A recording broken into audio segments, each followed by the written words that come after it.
sidang Nikita Mirzani, kita flashback dulu ya sedikit ya. Yang 2 minggu lalu Niki emosi marah-marah, dan minggu kemarin emosi Niki reda dengan dia sedih menangis. Tapi gara-gara hakim tidak menggubris, Niki mau minta bukti rekaman di flash disknya diperdengarkan di publik. Abang sebagai penasihat hukum seperti apa sih melihatnya?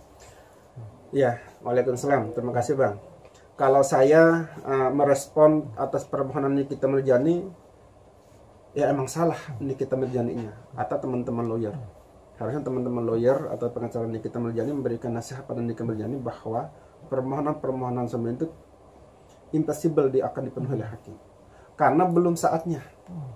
Saat ini adalah saat yang diberikan oleh hakim kepada jaksa untuk membuktikan dakwaan dengan cara menghadirkan saksi kalau ada ahli, atau membuktikan dengan surat. Ya, kalaupun ada seorang terdakwa atau dari pihak pengacara kepingin membuktikan kliennya tidak bersalah dan segala macam, ada saatnya nanti dikasih giliran.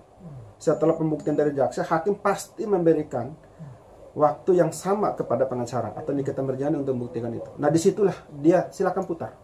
Berikan semua bukti yang dapat meringankan atau dapat membebaskan dirinya. Hadirkan semua saksi termasuk ahli yang dapat memberikan keterangan yang berbeda. Gitu. Tapi kalau hari ini ya memang nggak boleh. Hukum acaranya mengatakan seperti itu. Gitu. Kalau Nikita Mirzani marah-marah, memang bisa kategori contempt of court. Cuman tidak semua contempt of court juga itu harus proses hukum. Kan kita juga ada etika, ya, bagi semua pengunjung sidang atau bagi semua orang yang ada dalam ruang sidang, termasuk hakim, menghormati pengadilan. Gitu loh. Ini tidak sedang berbicara apakah sedang ada sidang, sebelum sidang, atau sudah sidang. Ketika kita masuk wilayah pengadilan, kita hormati wilayah pengadilan. Ketika kita masuk ruang sidang, kita hormati ruang sidang. Maka tidak ada satu orang pun yang boleh berisik di wilayah pengadilan, atau tidak ada satu orang pun yang boleh berisik dalam ruang sidang, walaupun tidak ada hakim. Bang, kalau itu kan terkait hakim. Kalau terkait tugas pokok JPU yang merekam Niki dan juga itu SOP-nya memang sudah ada Bang atau gimana sih? Gini, persoalan merekam ini kan dilihat dari kepentingannya. Kita kalau dalam ruang sidang itu selalu minta izin kepada hakim ketika kita mau rekam. Termasuk teman-teman media semua tidak boleh main sembarangan rekam, harus ada izin. Gitu kan? Itu yang pertama. Yang kedua, sidang itu bukan sidang tertutup.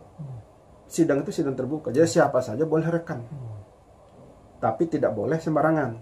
Nah, bagaimana dengan jaksa? Ya, tinggal tanyakan jaksa. Perekaman yang dilakukan oleh dia itu untuk kepentingan apa? Untuk koleksi pribadi atau untuk kepentingan atau koleksi kedudukan dan jabatannya sebagai jaksa mewakili negara. Kan gitu. Kalau untuk koleksi pribadi, tanya buat apa? Koleksi pribadi itu memang mungkin melanggar etika kejaksaan, tinggal laporkan kepada komisi kejaksaan. Tapi kalau itu kepentingan dia untuk merekam, untuk mengawasi Nikita Mirzani, sah-sah saja. Kenapa tidak boleh? Lah itu kan di ruang terbuka, bukan sidang tertutup. Ya dong. Kenapa harus marah-marah ke jaksa yang rekam? Kenapa nggak semua orang yang bukan media yang pengunjung sidang itu nggak dimarah-marahin? Ya dong. Jadi artinya ketika itu dalam ruang sidang, ketika ada hakim, maka harus izin hakim, nggak boleh sembarangan. Tapi ketika itu sidang belum dibuka atau udah ditutup, maka semua orang bisa rekam. Apalagi jaksa merekam Nikita Mirzani, mungkin ke dalam kedudukan sebagai jaksa untuk melihat jarak jauh Nikita Mirzani, tindakan-tindakan, perilaku dan sikap-sikap Nikita Mirzani, gitu. Tapi kalau jaksa itu mengatakan koleksi pribadi, emang salah.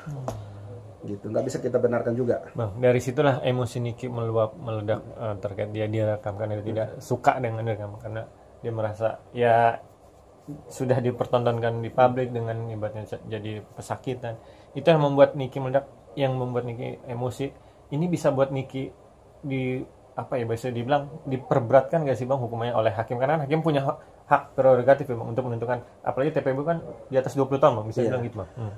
Segala ada 5 yang harus kita perhatikan di dalam ruang sidang atau wilayah pengadilan. Pertama, attitude.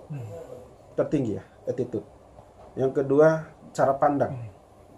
Yang ketiga, perilaku, sikap omongan atau perbuatan. Ini semua kita harus jaga sikap, dibungkus oleh attitude. Segala perbuatan tingkah laku di wilayah pengadilan atau di ruang sidang itu dinilai. Gitu. Ada alasan pemaaf, ada alasan pemberat, ada alasan yang meringankan. Apa ya? Bisa nggak tindakan kita ini menjadi alasan pemberat? Bisa saja.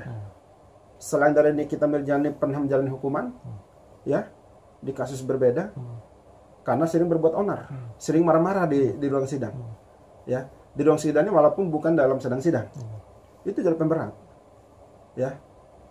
Tidak ada orang sopan santun dihukum berat, pasti dihukum ringan. Nah, gitu. Yang kedua, ketika kita boleh protes, boleh marah sepanjang dalam rel hukum. Nggak boleh main sembarangan mentang-mentang kita punya kekuatan, kekuasaan, pasukan, nama segala macam, lalu kita mau sembarangan setiap waktu kita marahin orang, ya nanti dulu. Nggak boleh. Semua itu kita hidup bernegara, semua ada aturan main. Emosi, marah, semua orang bisa marah ketika dikriminalisasi, merasa diri dikriminalisasikan. Tapi luapkanlah emosional itu di aturannya, di relnya. Ya kan? Kan setiap hari juga di publikasi media, tuangkan aja situ. Ngomong, sampaikan, jelaskan posisinya, biar publik tuh mengerti kasus kita tuh apa. Gitu. Dan Bang, akhirnya setelah Niki direkam dan tidak digubris oleh hakim, Niki merasa dia dikriminalisasi dan juga merasa kayaknya ada kejanggalan dari hakim dan JPU. Dia merasa ada indikasi dugaan disuap atau main mata lah dengan lawannya, dan akhirnya Niki melapor KPK. Abang sebagai praktisi hukum gimana melihatnya, Bang? Gini, tidak ada hubungan dikriminalisasi dengan tidak independennya atau tidak netralnya seorang hakim. Beda ya. Dikriminalisasi itu bahwa kita tidak pernah berbuat pidana, tetapi diada-adakan pidananya. Itu kriminalisasi. Ya dong. Yang kedua, independensi hakim. Ketika protes Nikita Mirjani terkait dengan perekaman, ya dong, tidak diputar rekaman atau tidak diberikan penahanan, itu hak hakim, prerogatif dia. Karena hakim tidak boleh melanggar hukum acara. Kita harus melihat situ. Tidak semua karena Nikita Mirjani public figure didengar oleh hakim. Ingat, mau public figure, mau pejabat negara, nauzubillah min dzalik, mau kita ini tukang kuli bangunan, ketika di hadapan hakim kedudukan yang sama, nggak ada berbeda. Ingat itu, nggak ada perlakuan khusus. Kalaupun ada perlakuan khusus, perlakuan itu berdasarkan penilaian subjektivitas dari aparat penegak hukum. Lalu di satu sisi, kalau kita menilai misalkan problem ini adalah problem indikasi ada penyuapan dan segala macam. Nikita Mirjani sebagai warga negara Indonesia berhak untuk melaporkan ketika menemukan dua hal. Ada indikasi perbuatan pidana dan atau melihat peristiwa pidana, wajib melaporkan kepada aparat penegak hukum. Nah, adanya komunikasi indikasi antara pelapor ya dengan siapalah itu, ya laporkan aja ke KPK, ke kepolisian, ke kejaksaan juga, kan berhak untuk menangani tindak pidana tidak begitu. Laporkan aja. Ngapain tidak di media, baru laporkan. Ya orang udah tahu lah, kan begitu-gitu lapor sembunyi gitu. Gitu. Tapi itu hak semua warga negara. Hakim juga tidak dalam tataran melarang. Tapi ingat, ketika kita menyampaikan informasi hoax, ketika kita membuat kegaduhan dengan asumsi-asumsi seperti itu, hakim juga manusia. Itu tadi, bisa menilai tindakan kamu itu menghambat proses persidangan. Bisa jadi pemberat. Bang, terakhir sedikit. Menurut Abang, Abang kan juga melihat kan di medsos terkait kasus Niki yang awalnya dari skincare, terus lama-lama merembet ke pemerasan pasal 389 sampai jadi berubah 389. Terus jadi TPPU dan akhirnya di persidangan mengungkap terkait skincare-nya lagi, terkait yang ilegal itu. Abang melihatnya seperti apa sih Bang di dalam kasus gini ya? Kan jelas dakwaan jaksa itu beberapa pasal. Saya juga tidak tahu pasal-pasal apa aja yang dituduhkan, tetapi ada pasal pemerasan dan TPPU. Ingat, tindak pidana pencucian itu tidak memiliki substansi delik, ya. nggak ada tindak pidana pencucian. Tindak pidana pencucian itu kalau ya substansi deliknya ada. Salah satu pidananya adalah pemerasan. Karena tindak pidana pencucian itu terdiri dari 38 atau 39 tindak pidana kejahatan. Salah satu dari tindak pidana yang terbukti, maka TPPU bisa diberlakukan. Ya dong. Itu pertama. Yang kedua adalah, walaupun ini berawal dari persoalan skingsa, saya tidak mau berbicara substansi hukumnya ya, ada apa tidak pemerasan segala macam. Tapi jaksa dalam memberikan pembuktian termasuk menghadirkan saksi dan segala macam itu, tentu dia punya penilaian khusus. Maka dia mengarahkan saksi, saksi-saksi yang dia hadirkan itu untuk mendukung dakwaan dia. Namanya, walaupun itu ibu kandung, naudzubillah min dzalik ya, ibu kandung Nikita Mirzani yang menjadi saksi ketika saksi itu dihadirkan seorang jaksa, itu namanya saksi memberatkan Nikita Mirzani.